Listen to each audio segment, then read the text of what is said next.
after all these escalations, hundreds of thousands of Ukrainian people, soldiers dead, thousands of Russians dead as well. And now you have the collective was so unhinged, so unable to acknowledge the reality on the ground. Now they're even talking about fighter jets and having these funny conversations around each other. They're not having it with each other because it's all coming out in the media. Rishi Sunak in the UK saying, yeah, have all the fighter jets you want, Zelensky. And then Ben Wallace we don't have any. He says, we don't have any. And so, that's happening. But I've been hearing, and I think that this is true, like Ukraine is not going to be able to operate fighter jets, even if they were to get there to be flown. So that means, do you think this is what this means? That there's going to be NATO, pilots flying these jets? And if so, that's World War. What do you think about that? Because that would be World War III. We know that this because of what the collective West is doing, the U.S. and its allies, what they're doing, they're moving it in that direction. They've been doing that since the beginning. What's your take on you said a bit about the weapons and how they're so ineffective and likely not going to be used, but overall, now that they're talking about, more and more heavier and heavier, more and more dangerous weaponry, it feels like it's like they want it to become an out and out confrontation, even while they're talking out the side of their mouth that they don't. Yeah, this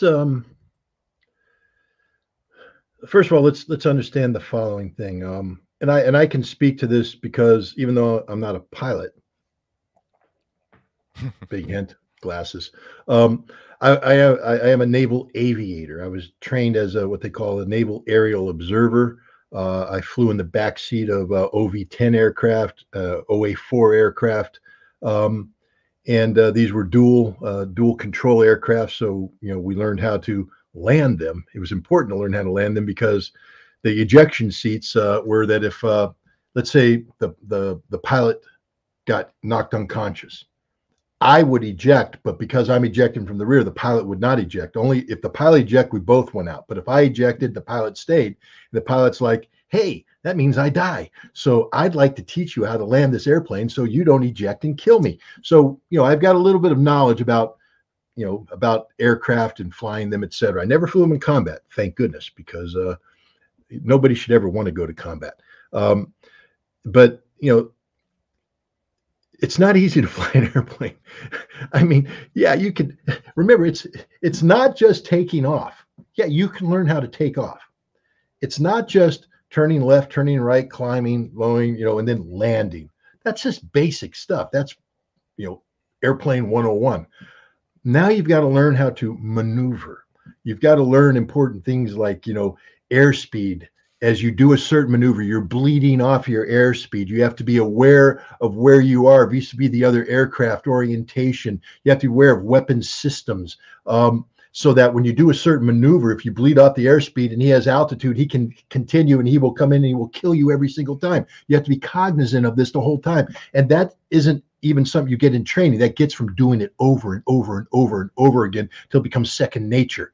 And here's the thing. Ukraine has a number of pilots that are quite competent in flying MiGs. Let's not denigrate. We know the Ghost of Kiev was a joke and made up, but there's some pretty good Ukrainian pilots out there. Look, I tell you what, the guys I want to meet are the Ukrainians that flew those hips into Mariupol during the siege to evacuate people. I want to meet those guys and I want to shake their hand, not because I support their cause, but my God, what kind of pilots they are. These guys were flying nap of the earth through Russian air defense, finding the gap, and they were able to get into a city a part under siege, pick people up and leave. Some of them got shot down. Some of them lost their lives, but many of them made it. They evacuated a bunch of people out of there. I want to meet these guys and shake their hands because that's good flying. And if they have helicopter pilots that are that good, I guarantee you they got some other pilots, some MiG pilots or Sukhoi pilots that are pretty good too. But here's the deal. They're good because they've been flying a specific airframe and they know these avionics. It's second nature. Anytime you get into combat training, there's a reason why you repeat everything. And other people are like, this is boring. No, do it over again. Why? Muscle memory. You see, when you get trained, half the time you had a good night's sleep and all this stuff. The best way to train people is when they're exhausted and you're blowing things up in their ears and you're punching them in the face continuously. You can't do that anymore. But the idea is to stress them so it's muscle memory, so that when you go to combat and the world blows up to hell, you're able to function because you're not thinking, you're doing. Muscle memory. And that's the same thing for pilots. You're up in the air and suddenly things are happening and it's muscle memory, baby. You're doing what you've been trained to do based upon the avionics that you're prepared to do, the weapon systems and everything. And so you got guys that are good with MiGs. The South Carolina Air National Guard has a 6-month program that they've been doing for the last couple decades now to transition former Warsaw Pact nations like Bulgaria, Romania, the Czech Republic, etc., Poles, who have transitioned from MiGs to F-16s. So they bring these pilots, and for 6 months they go through an advanced transition program. So at the end of the pipeline, they come out and they can fly the F-16. But the Air Force instructors there say they're not very good at the F-16 because when we stress them, they go back to MiG. They go back to MiG, and the MiG ain't the F-16. And so they'll make a mistake, they'll bleed off air speed wrong, and they're dead. They said the best pilots are the ones that never had any MiG training. Their brains are clean. So we transition them, and so the muscle memory they're getting is F-16. If you give F-16s to Ukrainian pilots, they're all going to get shot down, 100% guarantee. They're alive today because they know how to fly the MiG. They know how to fly the Sukhoi. They know the airframe. They're able to do really, really skillful stuff.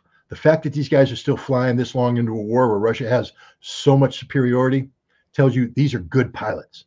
Some of the best in the world probably at what they do.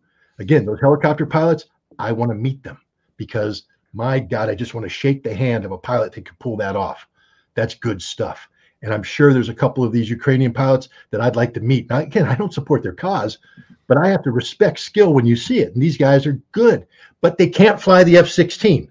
They cannot fly the F-16. So now we come to the crux of the issue. During the Korean War, when the Russians or the North Koreans started flying the MiG-15 aircraft, and we didn't have our, we didn't have to bring in the F-86 Super Sabre. But now, so you have two relatively similar airframes going up against each other, and the North Koreans were getting shot down and the Chinese were getting shot down.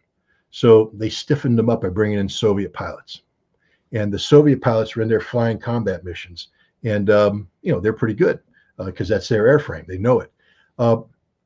So the reason why I bring that up is we live in a world where, how do I say this without being sexist? We used to call it big boy pants. Put on your big boy pants. But we're in a world now where men and women are equal. So let's just say put on your big person pants or skirt, whatever you want to call it. Your adult clothes. Well, why don't we say that? Put on your adult clothes. Be an adult. And so it's not World War III if a Polish pilot gets sheep dipped or a Czech pilot gets sheep dipped or that's just called the real world. And the Russians, they're adults. They're not going to be happy about this. But I invariably think that if the F-16 is introduced, there will be a certain percentage of former NATO pilots flying these airframes for the Ukrainians, because that's the only way it would be viable. Now, let me also tell you, they will all get shot down. Want to know why? Because they need to communicate with AWACS airplanes. Now, there will be an AWACS, that's an airborne warning and control system airplane, the E-3 Sentry with the big old spinning disc on top. You might have seen it, and it'll fly near the battlefield. It projects its radar out. It detects anything taking off, moving around, and then it provides the situational awareness to the F-16s to vector them towards a threat or away from a threat. So the F-16 has to operate in that environment. If the AWACS gets in the business of directing these aircraft, that AWACS is a target and will be shot down. So it won't be. So now these planes are going to have to operate on their own. And now you see the F-16 is part of a system, a systemic process of projecting air power. Remove the AWACS, remove the intelligence, and now you just have two pilots flying, wingmen, Maverick and Goose. Goose was his backseater. No, Maverick and Iceman. Yeah, so they're off doing their Maverick Iceman thing. But without the AWACS, the Russians are going to get vectored in and shoot them down every single time. Plus, Nobody's flown against the kind of integrated air defense that the Russians have to bear. The Ukrainians have. This is why they don't have too many pilots left, because they're all dead or shot down. The ones who are alive know how to go very low and fly very limited missions and get in, get out. But if you want to actually turn this into something that's going to have an impact on the battlefield, that means that you're going to have to project and try and sweep Russian air power out. And then you have to do suppression of enemy air defense, come in and bomb the Russian air defenses to open up a gap where the F-16s can come in and provide close air support to have an impact on the battlefield. None of this is going to happen. None of that's going to happen. So let's stop talking fiction. The F-16 will have zero impact on the battlefield. Zero. In fact, it will make the Ukrainians even weaker, because right now, they're able to sortie Su-25s to go out and bomb Russian positions with some of the best pilots in the world who are doing the impossible. If you transition them into F-16s, they will be shot down the second take off. That's just the facts. They have some Su-27s out there. They're still flying. If you transition them to the F-16, they will die. They have some MiG-29s. Transition, they will die. The best thing you could do for the Ukrainians is give them the airframes that they know how to fly. But we're not doing that, because we somehow think that we need to up the bat. And Zelensky's half the problem. Zelensky be saying, just give me the MiGs, give me the Sukhois, and we'll take care of it. But instead, he's like, give me the F-16s. No, you don't want F-16. It's the same thing. Zelensky would be far better off getting T-72s upgraded, because his troops know how to maintain it and use it. But instead, he's saying, give me the Leopard 2. It is a coffin. It is a moving coffin. It will get killed because A, there's not enough of them, and B, the Ukrainians don't know how to use them properly. And again, it's like a fighter plane. It's not just about, can I turn the tank on? Can I go forward? Can I go backwards? Can I turn the turret around? Wow. Yes, you can. But again, combat is about muscle memory, muscle memory, muscle memory, muscle. And you have a 3-man crew transition into a 4-man crew because there's no automatic loader. You have another loader. And now the tank commander, boom, shell goes off. He starts to give orders based upon a 3-man crew instruction. The gunner's wondering what's going on. Bam, you're dead because the Russians just took you out. That's going to happen to every single Leopard 2 that's going to go on the battlefield. This is stupid. I don't understand why we think there's going to be these miracle weapons, these wonder weapons. They're not. And I'll just leave you with this one, that this is the most disturbing aspect of this, even more disturbing than the fact that we're slaughtering Ukrainians by giving them these weapons.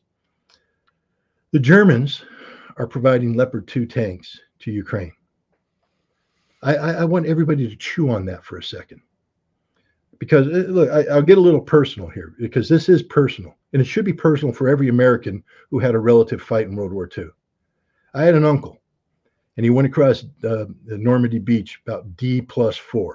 So the big fighting was over, but there were still bodies bobbing there. There's still things, but they came in, and then he had a relatively easy time in the battle for France, the breakthrough and all that. But they got up to Belgium, and then all hell broke loose, the Battle of the Bulge. And in one day, he lost 250 guys in his company from German artillery, and their bodies are buried in the Luxembourg City Cemetery. And I've been there. I went with him. He broke down. He cried. I mean, this is a stoic man. This is a guy who worked, when the war ended, he went to work for Kellogg's in Kalamazoo, and he made cornflakes, and that was his life. He smoked, and he ended up dying of cancer.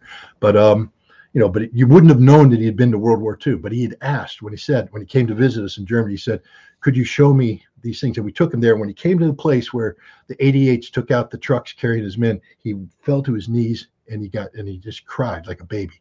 And then we went to the cemetery and he couldn't handle it. I mean, deeply emotional. And so you say, well, why did we do that to him? Why did we lose those people that are buried in the cemetery? And the idea should be that they died for a cause, and the cause was to defeat Nazi Germany, which means never again should we allow Nazi Germany to come up. Now the Germans operate with this never again also. This notion of never again will we allow Germany to manifest itself in a manner that gives rise to the Third Reich and the murder of 6 million Jews. But it's more than 6 million Jews that we're talking about. I know that's that legitimately so. People focus on that, as they should. But there were 27 million Russians. There were another 6 to 8 million Poles. I mean, the Germans killed everybody. They were equal opportunity employers when it came to the death machine. And, and the idea was Never again. You know, there was a guy named Henry Morgenthau. He was the Secretary of Treasury in 1944 for Roosevelt, and he came up with the Morgenthau Plan. The Morgenthau Plan said, never again can we allow Germany to bring together the nexus of industrialism, nationalism, and militarism. And that the Germans had already had 2 shots. World War I, they got once, and then World War II. So we're not going to give them a chance to make World War III. He said, that's it. We're going to dismember Germany. We're going to deindustrialize it. They will never be allowed to do this again. Never again. But instead, we said we need a German industry to help with the Marshall Plan, the rebuilding of Europe, etc. But the idea is that Germany would be constrained in their power, that they wouldn't become a militaristic thing. And the biggest checks and balance came from Germany itself that said, never again, never again, never again. Willy Brandt, people should remember Willy Brandt when he went to Poland in the early 1970s, I think 72, and he visited the Warsaw Ghetto. It had been suppressed by Nazis slaughtering Poles and Jews, and he fell to his knees begging forgiveness, as he should have, as every German should. Germans can never forget what they did. Well, I didn't do it, Scott. I wasn't born. I'm sorry, man. You're a German, and you inherited that. You know, that there's that old biblical phase that the sons don't inherit the sins of the father. Not now, baby. Germany, all you Germans, you inherited the sins of the father, and you must live with those sins and never again allow itself to be manifested in a manner that brings together the nexus of nationalism, industrialism, and militarism. And yet you're sending Leopard 2 tanks to Ukraine to kill Russians. You have forgotten the lesson of history. Never again is meaningless. And this is where every American should stand up and say, no, Germany, no, you don't get to do that. You don't get to make that decision. You're not a sovereign nation in this regard. You lost that right when you allowed Adolf Hitler to take over in 1936. You lost that right when you allowed Adolf Hitler to march his armies throughout Europe into the Soviet Union. You don't have the right to send German tanks to Ukraine to kill Russians. Not at all. And yet we just seem to be oblivious to it. If you had a relative who fought and died in World War II, you had better go study the history of that sacrifice and understand that what's happening today is an insult to everybody who served, everybody who sacrificed. American and Soviet alike, 27 million Soviets lost their lives. Now, you know the Russians remember this, but we have tended to forget it. We tend to poo-poo it. No, man, the Germans don't get a pass on this one. I know that this might be just Scott Ritter's little personal opinion, and that's okay, but I hold it, and I hold it strongly. Germany doesn't get a pass. They don't get to send tanks. There they are, but they shouldn't be able to.